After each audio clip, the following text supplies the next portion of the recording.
Hello, everyone, and welcome to our Root Cause of Success podcast. This is our second episode, and we are so excited to be here with you. I'm Marina Brooks, this is Kip Brooks, and today we're going to continue the conversation on the topic of intentions. So, in the last episode, we talked to you about how not to set intentions and where people fail with intentions and why most intentions don't end up seeing the light of day and actually manifesting in the result that most people intend for them to create. So today we're actually going to talk about the solution side of it and how to actually set intentions, and specifically how to set the most powerful intentions so that you know you're setting yourself up for success and that you will get the results and the outcome that you're looking for. Yes, the feedback we got was wanting, from the first episode, was wanting more clarity on how to get clear on intentions and the importance, more so the importance of clarity in your intentions. And we'll dive into that a little more as we go through. But yeah, think of it as a target. You know, the better you can see it, the better you can aim for it. The light at the end of the tunnel, just hopefully it's not a train, it's actually the enlightenment that you're seeking. So let's start with just a quick recap. Why do we even care about setting intentions? Why is it important? Well, intentions are that thing with which you show up. It's like the first thing that happens. So when you walk into the room, any room, whether it's the holidays and your family's having the get together and you're walking into that room, or maybe it's a boardroom, maybe it's a room with your friends that you haven't seen in a long time. Any room that you enter, the intention with which you enter will be the result that you get. And not just any room, but any activity that you approach, anything that you have on your mind with how it's going to turn out, that's how it's going to turn out. And a lot of it works on an unconscious level, which we touched on the last episode, and we'll be talking about more throughout this podcast, because that is the root cause of all success, is really understanding how the unconscious part of it works.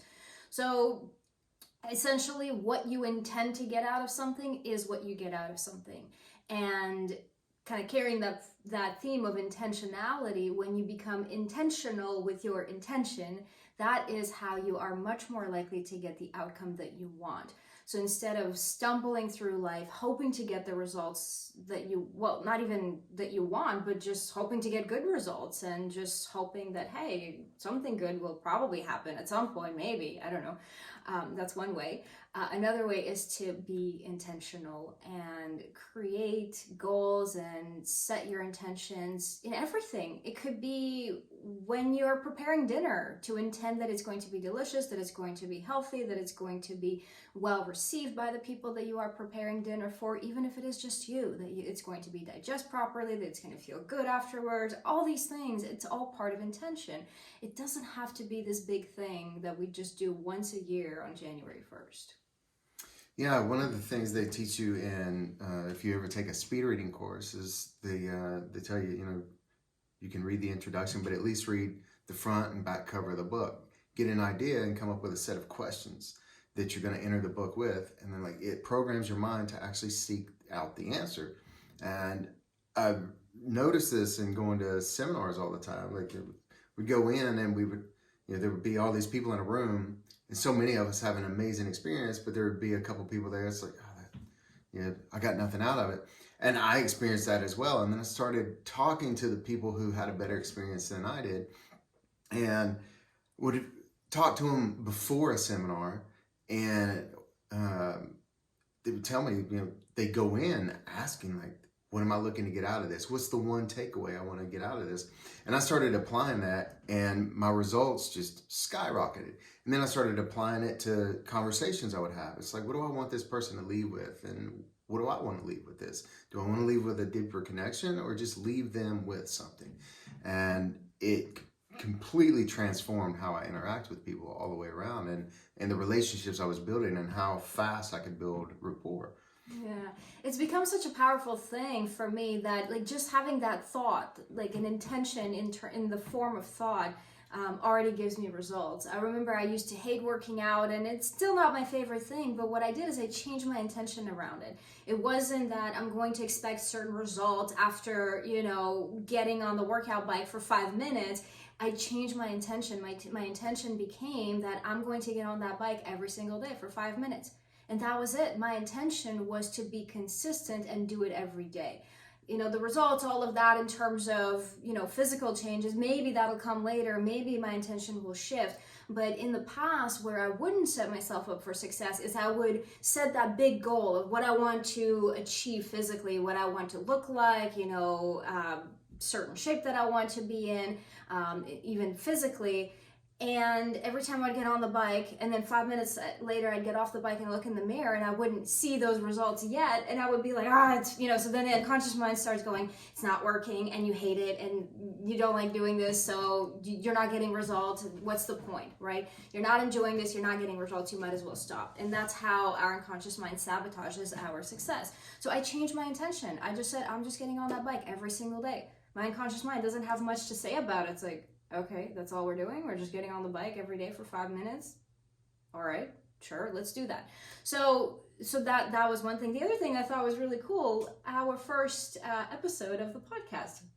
We talked about how long do we want the episodes to be, and the number 20 just kept popping in my mind. And so when we sat down to record, and we did it all in one take, and I just quickly just held that intention, like it's going to be about 20 minutes. And that was it. We didn't try to make it fit into the 20 minutes. We didn't, edit things and cut things out. Yeah, we forgot to set the timer on the... Yeah, we didn't even know how much time has passed because we just kind of went for it. And when we finished recording and we hit the stop button and we saw what the end time was, and it was exactly 20 minutes and 6 seconds or something like that. 20 minutes and 8 seconds. So it's like the power of intention is there. It's amazing, just having the thought and just that, again, that intention. What are you aiming for? How do you want to show up, and how do you want to take the next step? So powerful, and it produces results easily and quickly. So let's talk first about, why do most intentions fail? So, I was going to expound on that, but yeah, actually, I have one of my favorite stories about intentions actually shows why one succeeds and why another one will fail. And it comes from one of the greatest powerhouses to ever be shown on TV, and that's Oprah Winfrey. And, no one can deny Oprah's success in media, and, she's done a lot of amazing things for guests and audience members, and done tons of charity work, and just even in her retirement has achieved levels that most people can only dream of. And one time, years ago, she'd already made more money than she could ever even hope to spend. She had so much coming in that she could give everything away she had, and she would still not sacrifice lifestyle. And the reporter, or whoever was interviewing her, asked her, he said, Oprah, why do you work?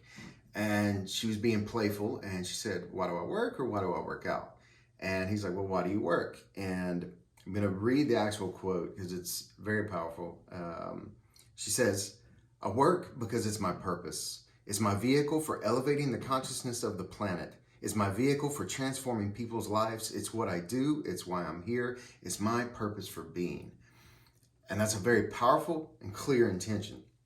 Now, the reporter, after got that, jotted it down, and he's like, well, okay, then why do you work out? She goes, I work out so I don't get a fat butt.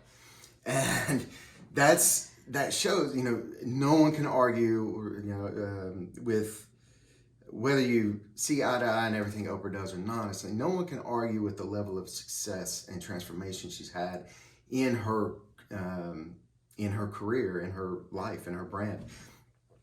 And also, you can't really argue the one area she's had trouble with is her weight and health. And many times she's announced she's going on a diet, she's going on a new workout routine, she's got this coach, she's got that fitness trainer, whatever. And a live-in chef, actually one of her former chefs, lives in our area and has an amazing French pastry shop. Yeah. Love that place. If you're ever in Charlotte, go check it out. Renaissance Patisserie.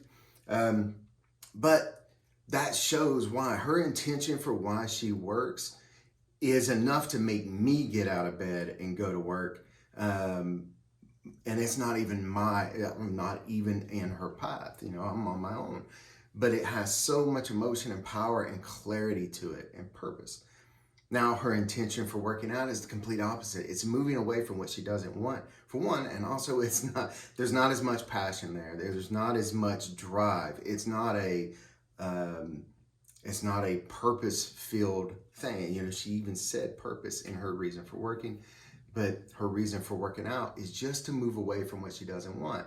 And that's sort of like bouncing on a trampoline. If you're bouncing up and down on a trampoline and your intention is to get away from the trampoline, you'll get away for a little bit. And as soon as you're away from it, gravity kicks in and pulls you back down. And it's basically the same thing. If your intention is to move away from what you don't want, you're still focusing on what you don't want. And once you move away from it enough to where the pain is no longer there, the pain that created the desire to get away from it, well, once you get away and that pain doesn't hurt anymore, you're going to stop thinking about it. If you're standing too close to a campfire or something, and it's really hot, you don't keep moving away from it, and then you're on the other side of the country. You just take a few steps away to where it's comfortable. And that's exactly what we do when we set our intentions or our goals, with that intention of just getting away from the pain. And once we turn it and we're able to direct it to moving towards what we want and get really dialed in like Oprah did, then it creates, Tony Robbins once said, someone had asked him, like, how do you stay motivated? He's like, I'm not motivated. He's like, my purpose is so big that it pulls me. And that's exactly what Oprah has with that statement and with her life's work. Right. So most people, Oprah included, and more general speaking in terms of people, the reason why people fail with their intentions is because, as using that example, they're not specific, like Kip was saying. They're too big. And a lot of times there is misalignment between, kind of like what we talked about on our last episode, between the conscious and the unconscious mind. So the conscious mind is the part of you that says, I don't want to have a big butt, or I want to be in a certain shape, or I want to reach a certain level of success financially or career-wise or whatever. But then the unconscious mind holds all the actual programming. It's the part that goes out and gets the goal. It's the one that actually puts you in motion, and it works in this very stealth mode because it's on the unconscious level, but it has 95% horsepower, so it's a 5% resistance or 5% effort that you're putting in towards your intention, with the 95% resistance if your unconscious mind is not aligned with the same intention that your conscious mind is setting. So those are the reasons why most people fail with their intentions, especially this time of year when they set them in the beginning of the year where they're all excited. It's a new year, new energy, everything is renewed, refreshed. I'm going to start new and fresh. And then a couple weeks later, or by the end of January, most of the New Year's resolutions and intentions have never come to fruition and are completely given up on.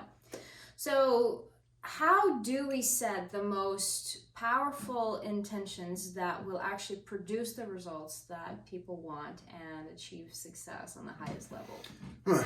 It's going back to Oprah and even taking it another level, is getting that clarity, getting very clear, getting very specific.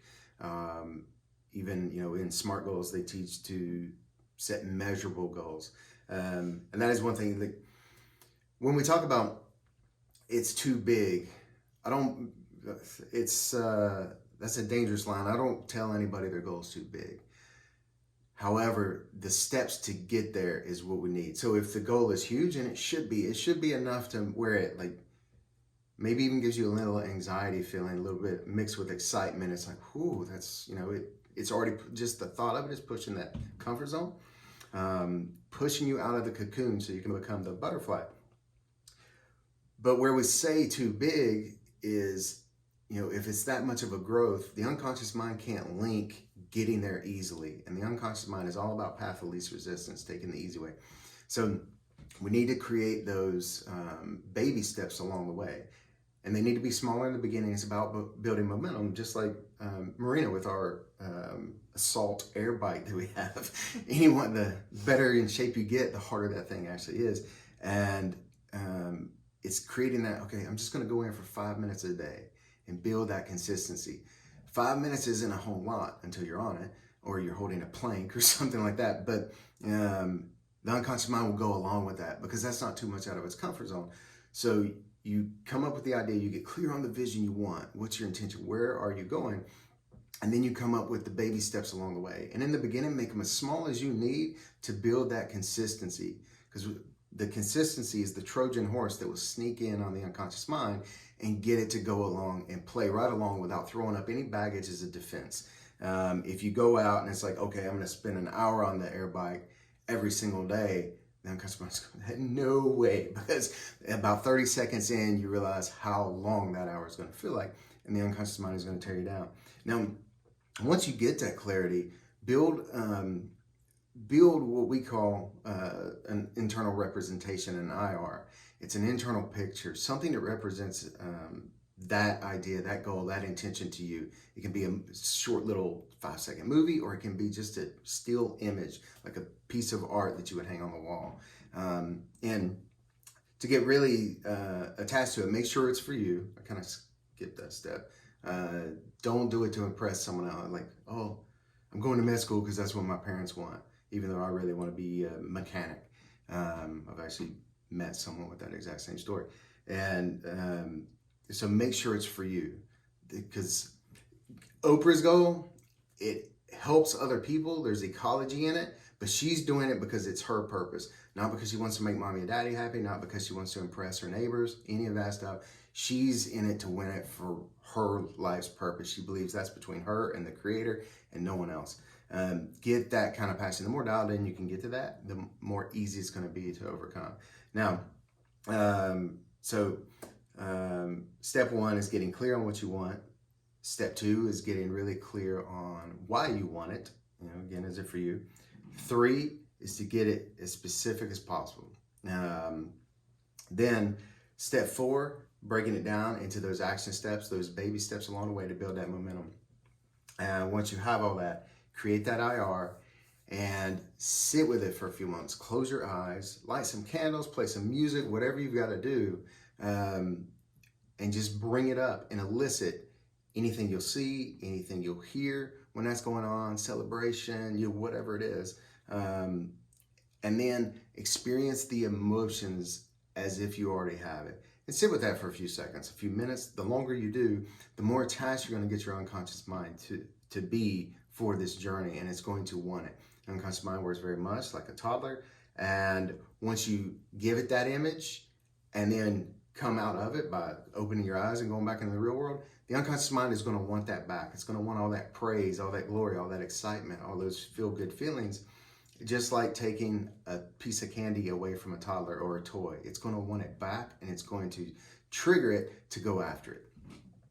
Right. So what would your life look like if every action that you took in your life was intentional?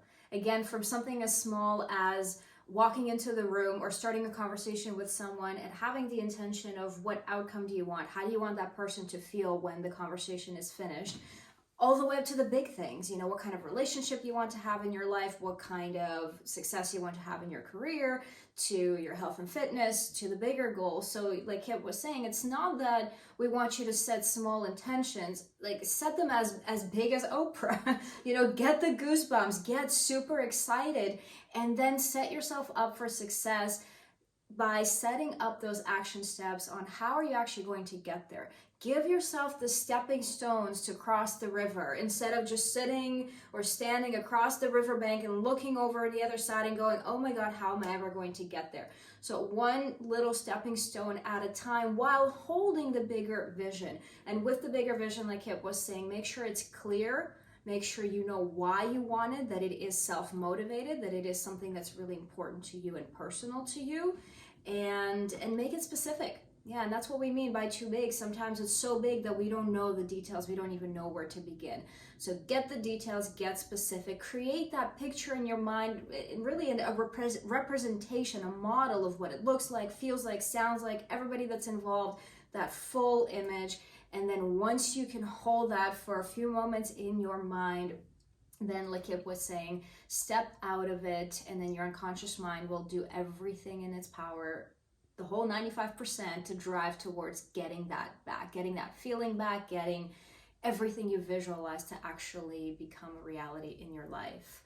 So that wraps up our topic of intentions. So we talked today about how to set the most powerful intentions, and the takeaway for today is creating that really powerful internal representation that includes the visual, the sounds, the feelings, especially the emotional feelings of your intentions, and then putting it out into the universe and taking action towards that by taking smaller steps, just like crossing the river. And doing the best you can with it, depending on what the intention is, the goal. Yeah, sometimes there's details you don't know. So you just do the best you can with it. Get as specific as possible, but don't use the lack of all the details, the specificity to keep you from putting in the work. Because sometimes along the path, the picture changes anyway, and the details will change. But just do the best you can to get some kind of statement and intention for yourself that is as powerful as what Oprah has to keep her going. And like I say, it will start to pull you along the path to where you don't have to force yourself out of bed. You don't have to force yourself to get on the bike anymore. You don't have to force yourself to have a conversation with a stranger. Like, it just starts to happen, and it will pull you along the way. So just set yourself up for success the best you can. Right. So thank you so much for being here, for listening to this episode, or if you're watching us on video, thank you for being here. We are, again, Kip and Marina Brooks of Brooks Empowerment Academy. This is the Root Cause of Success podcast, where we talk about all things to get to success right from the root. What does it take to plant the strongest roots possible so that you have the greatest success in every area of your life? So in our next episode, we're going to be talking about the difference between reacting and responding. I love this topic. It's very powerful. Just that, to go along with intention. If you choose your intention, do you want to react or do you want to respond? Makes a huge difference in how you interact with other people and the world as a general. So, yes, it does. And it makes a huge difference on how they interact with you. That's right. Absolutely. Because what you put out is what you get back. So again, thank you so much for being here with us today. And we look forward to our next episode and to hearing from all of you with comments, questions, any input that you have, or requests for any other topics that you would like us to cover on future episodes. Yeah, thank you guys for the feedback so far. Thank you for tuning in today. And we look forward to seeing you next time.